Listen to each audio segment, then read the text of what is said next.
હજારો પાનો વાંચ્યા ને સેંકડો નોટો લખી તેવું વિલક્ષણ વ્યક્તિત્વ એટલે જીવરામભાઈ ઠક્કર. જો કે અમૃતધારા રખેવાળ કોલમ કનુભાઈ આચાર્ય લેખિત આજે એમનો એક લેખ વાંચવામાં આવ્યો. આજે મારી સાથે જે કાકા છે વિશેષ તો જેમને અત્યારે સાહિત્ય ક્ષેત્રે એમને ખૂબ જ લખાણ કરેલું છે. આજે તો એમનું પૂરેપૂરું એમનું નામ જાણી દઈશ અને એમની ઉંમર જાણીશ. કાકા આપણું નામ પૂરેપૂરું શું છે?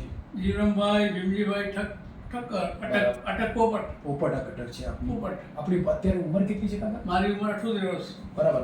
કાકા આજે આપણે તમારું આજે હું ઘરે આવ્યા પછી તમારું આજે લખેલું સાહિત્ય અને એકઠું કરેલું સાહિત્ય જોયા પછી ખૂબ જ આનંદ આવ્યો કે આજે કેટલું બધું આપણે સાહિત્ય એકઠું કર્યું છે કે સમાજને એવો સંદેશો પાડ્યો છે. આપણે કેટલા વર્ષથી આ સાહિત્યનું લખાણ કરી રહ્યા છો? 25 વર્ષથી. લગભગ 25 વર્ષથી લખાણ કર્યું. શરૂઆત ક્યાંથી કરી છે આપ? વિક્રમ સંવત 2052.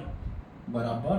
વિક્રમ સંવત 2052 થી આપણે શરૂઆત કરેલી છે. કરેલી. લખાણની શરૂઆત કરી છે. કરેલી. આપણે જે લખાણ જે તમારી જાતે તમે સાહિત્યની સાથે તમે જે સ્કેચ પેન અને કલરથી સ્કેચ પેન કલરથી જે લખાણ કર્યું છે ખૂબ જ સુંદર લખાણ કર્યું છે. પેનો 200 વાપરી. કેટલી? 200 સ્કેચ પેનો આપણે વાપરેલી છે. હા. બરાબર. તમે જે આ જે સ્લોગનો જે લખ્યા છે અત્યારે મેં તમારા પાસે જે સ્લોગનો જોયા છે આ સ્લોગનો જો લખાયા પછી આપે સ્લોગનોનું શું કરેલું હતું આપે? એ દરેક ગામની અંદર સુવાગઢ લગાડ્યા, આંધ્રા લગાડ્યા, બરાબર. બાબર લગાડ્યા, સરસ. કણવકર, હા. પાનપુર લગાડ્યા, ખૂબ સરસ. ડીસા લગાડ્યા, બરાબર. પછી ધીમા લગાડ્યા, બરાબર. ગાંધીનગર લગાડ્યા. બરાબર. એ તમે જે આ લગાવ્યા પાટણ તમે જે લગાવ્યા છે બધી દુકાનો ઉપર લગાવેલા છે. બજારની અંદર જે દુકાનો હતી દુકાનો ઉપર આપણે સ્વેચ્છાએ જાતે જઈને લગાવ્યા છે. ખૂબ જ સરસ મજાની વાત કરી કાકાએ કે પોતે જે પોતાની જાતે જે સુવાક્યો લખ્યા છે જાતે લગાયા, જાતે દુકાને જઈને પોતે એક સમાજને સારો એવો સંદેશો કોઈ હેલ્પ લીધી નથી, કોઈની મદદ લીધા વગર કામ કર્યું છે એમણે.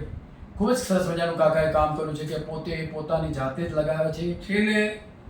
છેલ્લે આથી 7 વર્ષ પહેલા ઇનોવા ગાડી રહી અને ગાયત્રી પરિવાર 7-8 જણા થઈ અને જમવાનું સાથે લઈ ગયા, નાસ્તો કર્યો હતો ત્યાં અને 3000 સુવાક્યો એક જ દિવસે થરાદમાં લગાયા. શું વાત કરો છો?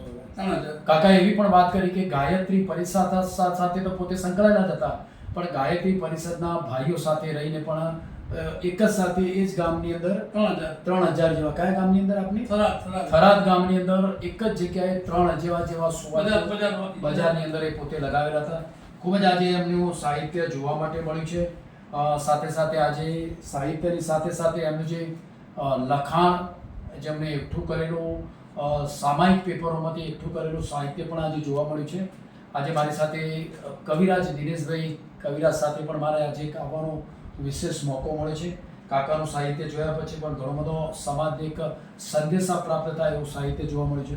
કાકાને પણ હું અત્યારે હાલ ઉંમરમાં બહુ નાનો છું પણ હું શુભેચ્છાઓ આપને પાઠવું છું અને આપના પાસેથી આશીર્વાદ લઉં છું કે તમારા કામ જોયા પછી અમને પણ આવું એક સરસ મજાના એક ભાવ સાથેના એક આશીર્વાદ આપને પણ મળે અને આજે હું તમને પણ ખૂબ સરસ મજાની એક શુભેચ્છાઓ પાઠવું છું.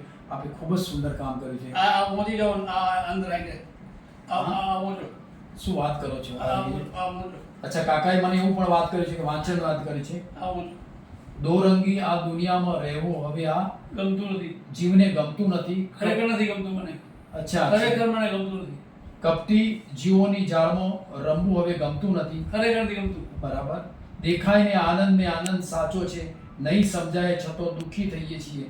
જાણ્યું ઘણું, જોયું ઘણું, માણ્યું ઘણું, એ અહીં પણ સાર કંઈ દેખાયો નહીં. બહુ રંગી આ દુનિયા મહી. કાકાએ સરસ મજાની કવિતા પણ જે મને આજે લખેલી છે એ મારે વાંચવાનો એક પણ મને એક શુભ અવસર પ્રાપ્ત થયો છે. ખૂબ ખૂબ શુભેચ્છાઓ તમને મળ્યા પછી. જય શ્રી રામ.